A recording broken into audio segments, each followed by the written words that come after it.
and I wanted people to see how how I progressed through life after the accident.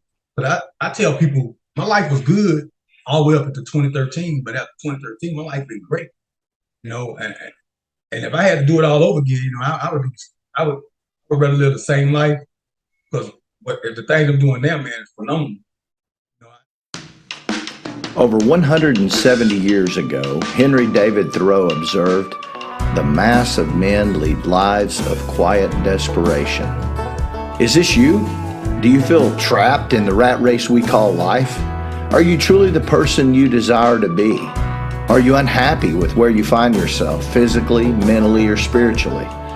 Let's make the life changes necessary to empower you with happiness and contentment, belief and confidence in yourself. Join the discussion with countless other people who want nothing more than to be the best version of themselves that they can be. Welcome to Better with Jimmy Blackman.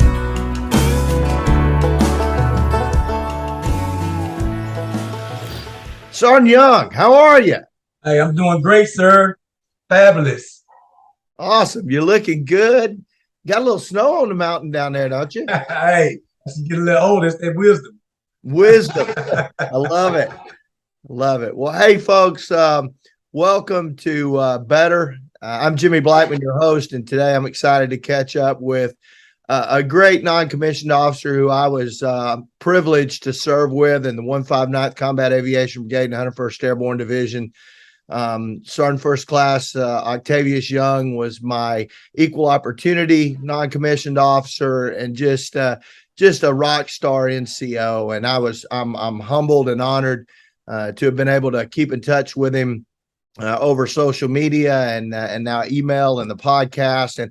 And we'll talk about it in a minute, but ran into him in, of all places, Lancaster, Pennsylvania, a few years back. But Sergeant Young, welcome to the show. Oh, thank you, sir. Thank you. It's great. It's great to be here. Glad catching up with you. Well, let me just give a little bit of background. Sergeant Young started out and grew up in Monroe, Louisiana, and wound up going into the Navy, then transitioned over to the Army. He's got an undergrad. I'm not holding it against him because I love him like a brother, but he does have an undergrad from Louisiana State University.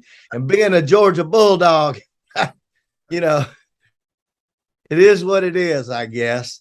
Got an MBA from the University of Maryland and now is retired from the Army. And we want to take a journey with him because his journey was not easy. Not like none of us get an easy road. I say all the time, ever since Adam and Eve got evicted out of that garden in Eden, life's been tough. It has been tough. Well, tell me about growing up in Monroe, Louisiana, and what took you to the Navy? Oh man, hey, what took me to the Navy? In Monroe, Louisiana, small town, country town. Hey, it was fun out there. I was some like Mr. Track out there in Monroe. Just a big sports guy. I just country guy. Did it. You name it, anything outdoors.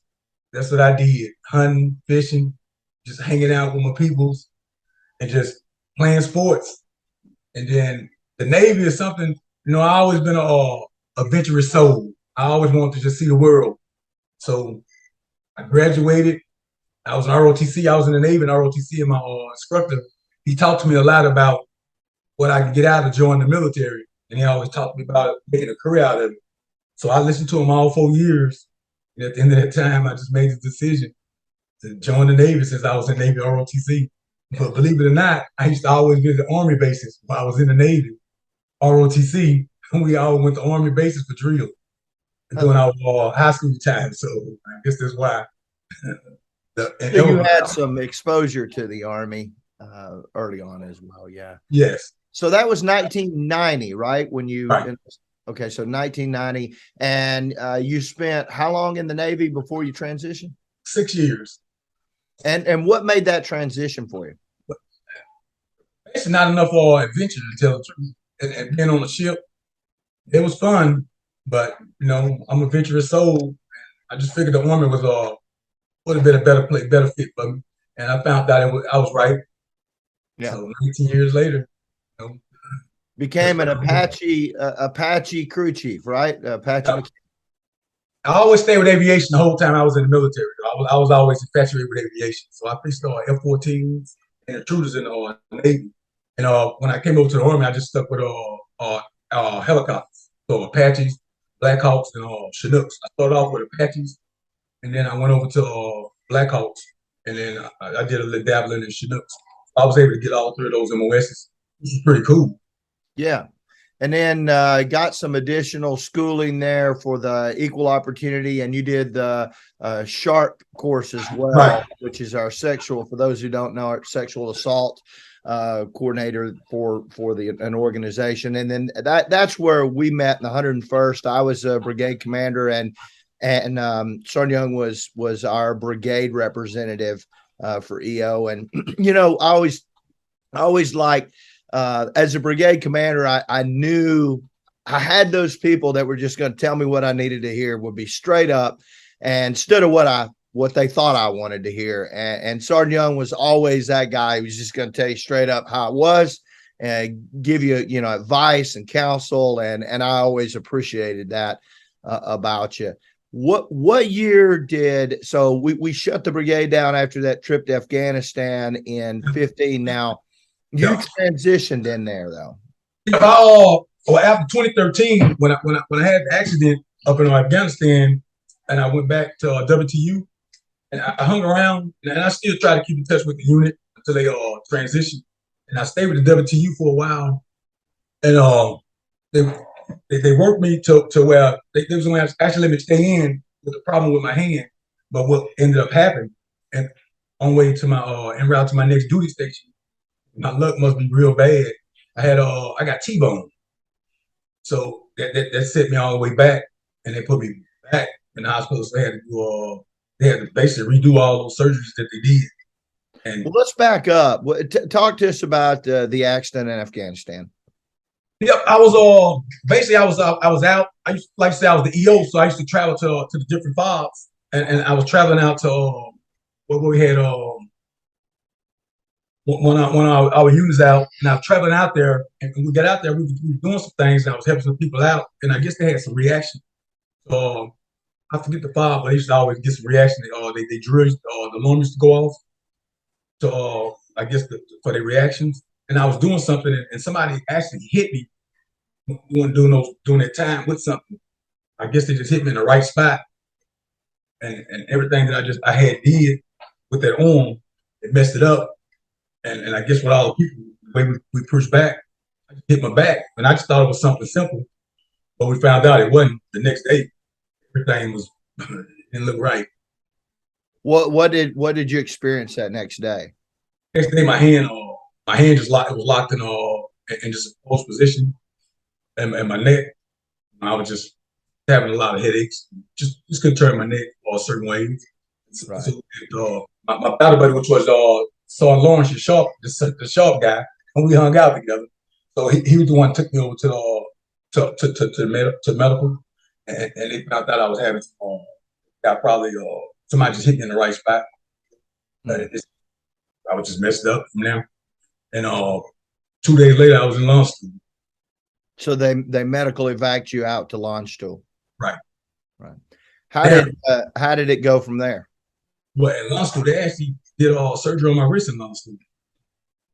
And from there, I came back to Fort Campbell, and everything was good. I was rehabbing, and then they told me I needed to get a neck surgery. So I did a couple surgeries there back in Fort Campbell when I went back to the WTU. And I was just rehabbing. They were saying everything might be all right. So I stayed there, till a little bit after y'all closed down. I left in probably 2016. And just like say my luck again, going to my next duty station, guess somebody just wasn't watching where they was going and just T-boned my car. Matter of fact, brand new car I just bought. Payment on the first day, next day somebody hit me. So I always tell people I got a special kind of luck. It's the best luck in the world. So did you immediately, again, your neck, your back, your hand? When accident, I got knocked out. They had to take me to the hospital, and then when I woke up, when I see my neck still in something, and my arm, I said, well, I already knew immediately what was going on. I got hit on the left side. So I already knew what was going on. And they told me, hey, yeah, your career probably over with. Yeah.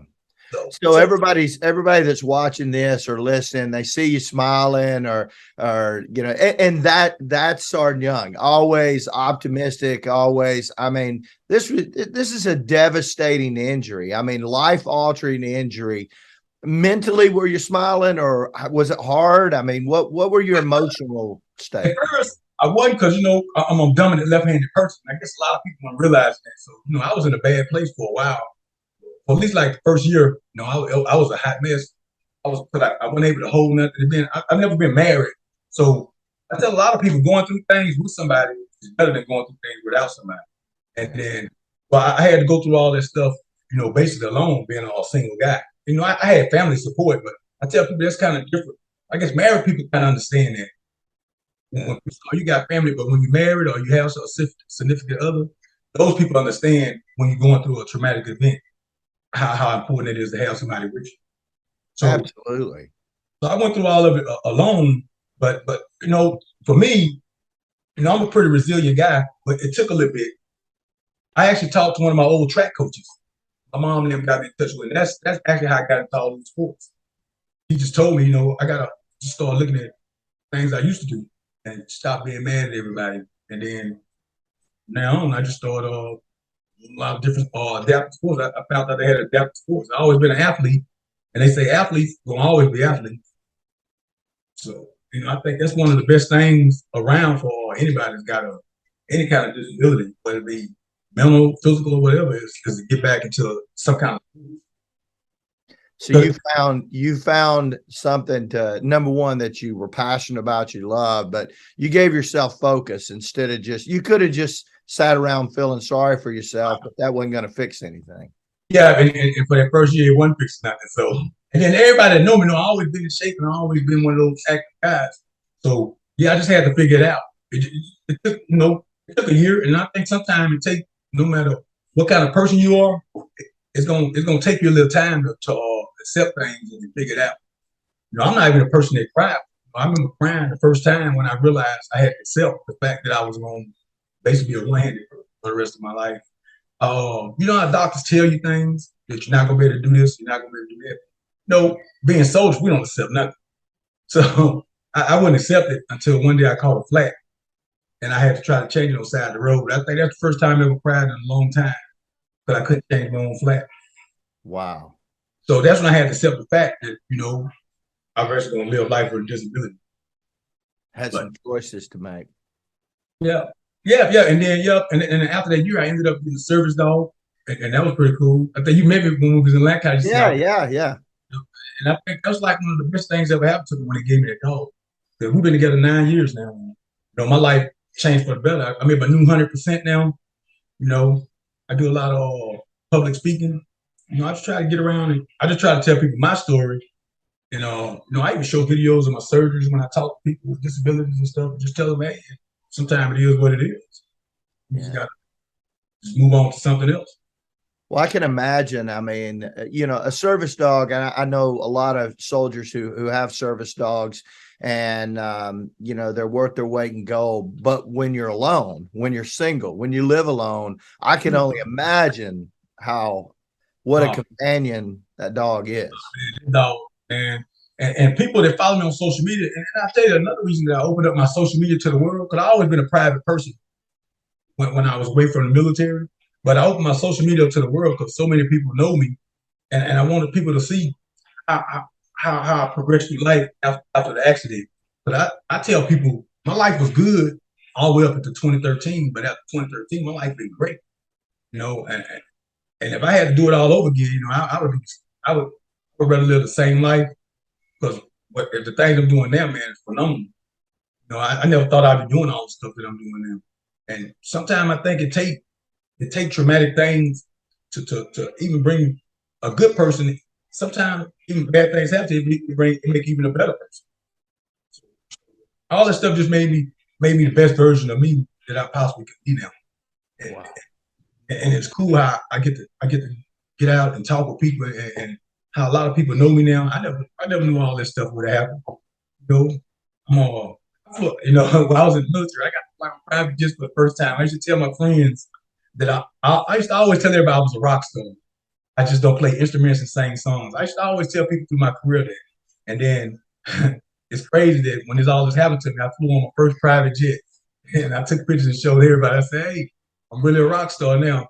But yeah, I think it's just what we do with the bad things that happen to us, and how we take it and how we run with it. And I'm just a runner, and I just say I just got to run with what I got to run with until the wheels fall off. You're inspirational, Sergeant Young. I when I reconnect with soldiers I served with, and many of them, you think you've had it hard, and then you listen to their stories, and to just see how positive you've been about this is just, I mean, to hear you say you wouldn't change anything, man, it's powerful. If that don't light your fire, your wood's wet. I just because you've made the most out of what you got, and so many people they have excuses, or they turn to anger and hate, and it isn't fair, and yeah. You've made a positive choice because it's your life and you're going to live it the way you want to live it, and that's just incredible. Yeah, and I was mad for a while because I looked at all my friends continue to make rank, but when I look at it, I look at it and I say I had a pretty fulfilling career. I did a 6-year military career in the Navy, made some pretty good rank for that 6 years. I made rank pretty good, but you always got to give up rank to come to the Army. And then I look at it, my life cycle in the Army was cut short in 2013 because you can get no more rank once you go to the WTU. So I tell people I got cut short 5 years. So I don't know what could have been, but I still like what was, because all the people I met, all just I tell people about you all the time. I tell people, man, you never know guess who I run into. I tell everybody from 159 I ran into you, man. I follow all y'all, even Captain Erickson. I mean, I keep it. I follow everybody. People just didn't. I guess people didn't know what type of person I really am, because people meet me, but they don't know who you really are because we get uniform. But yeah, and that's the thing about people. That's why I like the dynamic of people so much, because you don't know who you really meeting until you actually really get to know that person. Yeah, and there's just something about the military. It's hard to describe that brother and sisterhood and the closeness that people. It's funny because there's a stereotype, right? This whole rank structure and everything, and Hollywood makes it look like you're almost not human, and yeah. And I tell the one thing, I never had a problem with being close to my soldiers and being the boss. I never struggled with that at all. I'm Jimmy Blackman, and I happen to be in this position. I happen to be, whatever. Right. But I'm the same. I'm just a kid that grew up in North Georgia, and we're all on the same team, and we're trying to do something together, accomplish something together. I'm just in this role, and you're in that role. But none's more important. One's not more important than the other. And I think it's when people begin to think they're more important than other people, or that they, I couldn't have done anything I accomplished in my career from the time I was a private E1 until I was a full colonel without the help of all those people around me. Right. It was only possible because of them. And, I tell people, you're in Afghanistan, or 2 years in Afghanistan, 2 years in Iraq. I never turned a wrench on a helicopter. I never patched a bullet hole. I never troubleshot electronics. I never, stopped a sucking chest wound. That was all the people around me, right? Just everyone's important. And when you create a team where everyone pulls their weight and there's just this bond that forms, it's special. Oh yeah, and I always work like that. Anybody I work with, my whole team, I always had a great team. Everybody, one thing I always believed in the military, and anything that you do, I always tell people it's not about what people say about you while you're there. It will always be about what people say about you when you're gone, because that's when you find out what you. If you miss, you don't miss me while I'm here. You don't miss me while I'm gone, because that's just how much value I was for the team. That's always been my work. That's great. So there, I had shot the Lancaster Classic, and it was a rough weekend for me. And I'm flying out, and we go up to that little airport, and I see this shiny bald head, and I'm like, got up and I saw the dog. I'm like, I know that dude right there. I know. So, See the dog. yeah. Tell me what exactly you're doing. Let's talk through archery and also the table tennis, and how does that work, and what are you doing with all that? Yeah, also, so what ended up happening when I found out that I wasn't going to use my hand, and then they was telling me, say, well, you know what, we got disabled sports, so what we can do, we can they start having guys, and the WTU is good that they had a WTU, but a lot of soldiers don't take advantage of it. I just took full advantage of it, and they had people coming through doing certain things, and I guess when soldiers don't really have a disability and they just in the WTU, I guess they looking at things different. They looking at life different.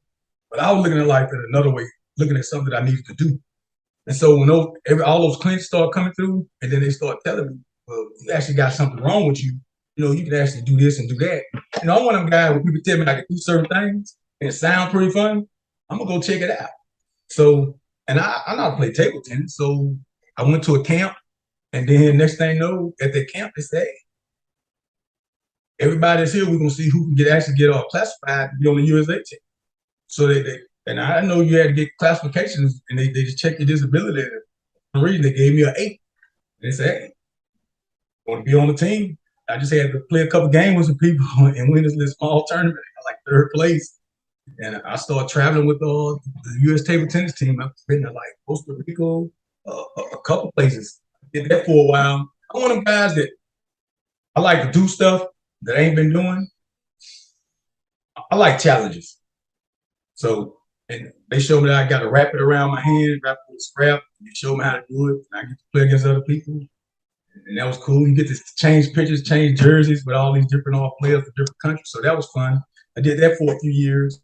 And I was into archery at the same time. And then that I already knew how to shoot a bow, it was easy to do with my teeth because it was like pulling it back with my hand right there at that same spot. You shoot, so you know how it is. And so I was doing that, and I was like, wow. I'm like, it's like I haven't missed a beat.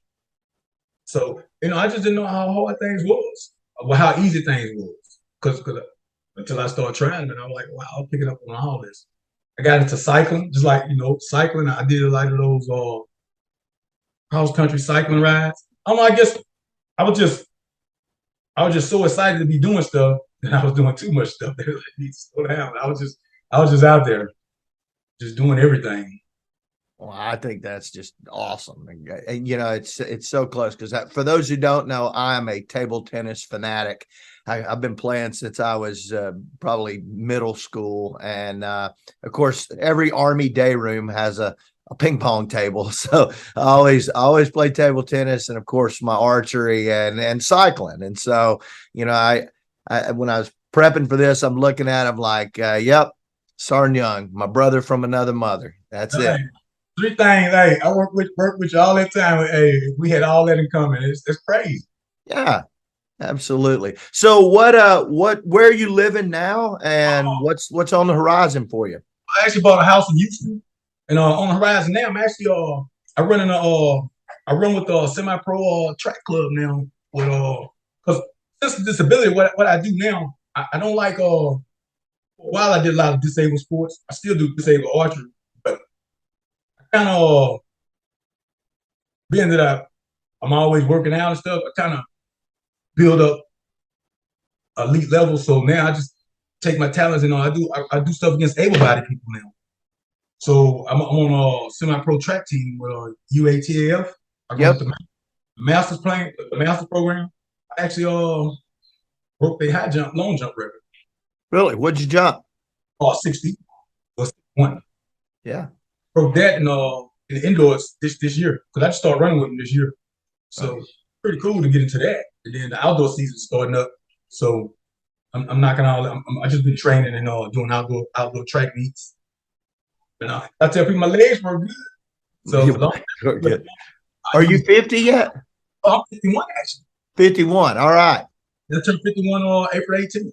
So I'm assuming you'll focus on the Masters National Championships? Yes. But Outdoor Worlds will be July, up in Northborough, Carolina, Greensboro, North Carolina. Yeah. So I'll be up there in July, and then we're going to Sweden at the beginning of next year. I was in Poland earlier this year, so that's a good thing about that. They actually travel like out of the country and everything. So I like doing stuff like that. You back in the Army, you're just wearing a little pair of silky shorts. Basically. Hey, and I tell you something else that's crazy. I got into selling too, Warrior Selling, the disabled selling group, and it took me 25 years to go to Ireland and get to stay on another Army base, a military base. I stayed at the Irish military base, the island with the soldiers. I got to hang out with these guys. So I got to get out the military to go hang out on another base. So you don't, the water doesn't bother you at all. Oh no, I'm a water baby. I'm a certified scuba diver. Yeah, I got even with a disability, I got certified scuba dive and everything. Because they got disabled scuba divers. So I went, yeah, the sky's the limit. You know, I always tell people the sky's the limit for me, man. I'm basically certified and I do everything. I'm not an ocean guy. My philosophy with the ocean is once you're knee deep, you enter the food chain. Hey, I tell you what, I'm gonna send you a picture later. When I see this picture, you're gonna be like, you're gonna say this guy's out of control. I'm gonna send you a picture later today. Right. When you see that picture, you're just gonna shake your head. All right. I was swimming with the sharks. It was pretty cool. You can have that. I tell people I fought terrorists all over the planet. Didn't bother me. I don't like snakes and I don't like the ocean. That's the two things. They always say the tough guys. They always got some fears. There's some crazy fears that they got. Yeah, absolutely. Well, Sergeant Young, I tell you, you are a motivational, inspirational kind of guy. I am so blessed to have had an opportunity to serve with you, to get to know you, and to call you friend. And man, you teared me up here. You are so positive, and I hope that others out there that may be looking at their life and is challenging and having, things that aren't going their way, they can look to you as, hey, it's what you make of it. You got choices to make yourself, and you got to remain positive and be the best version of you that you can be. Yeah. And believe me, the main reason why I stay positive like this, because I was doing a cycling event, and what happened, I ran against a triple amputee soldier, and this guy rode 100 miles with me in the A group. And you cycle, so you know the A group. And you're a triple amputee, and you rode in the A group with me on a hand cycle. After that day, I told people it's no complaint that I could possibly do. I was still in the military at the time, so I haven't made a complaint to nobody since that day. If that guy can do that, and I always tell people, I let my disability is like I let bandages cut when I seen that. So, and I get my inspiration from them. So that's why I always do a lot of public speaking about overcoming adversity and being resilient. Awesome. A lot of people need to hear that. They just don't do it. Well, I tell you what, you've got a bunch of stuff racked and stacked up. I want you to go grab a bunch of medals, and then let's get together and do an after action review on all the collection you've made winning these things. Oh yeah, I got. Matter of fact, give me a second. I'll be right back. All right.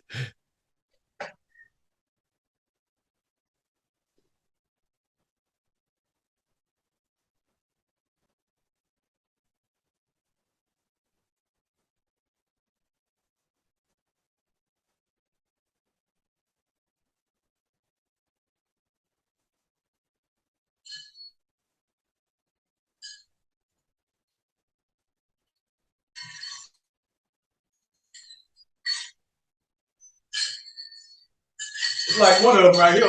Look at that. I could hear the jingling before you even started getting into it. Look at that. I just got all this, man, since I've been out the military, man. Just all of the competitions I've been going. So it's a lot of gold medals in there, as you can see. I can see them. Yeah. So it's pretty cool. Good for you. I always tell people, my mama got all my medals from high school and the 2 years I did in college running track. But now I get to redo all my medal stuff, my own medals as a dope. It's pretty cool to redo your stuff out in your glory days, and you actually get to compete. Absolutely.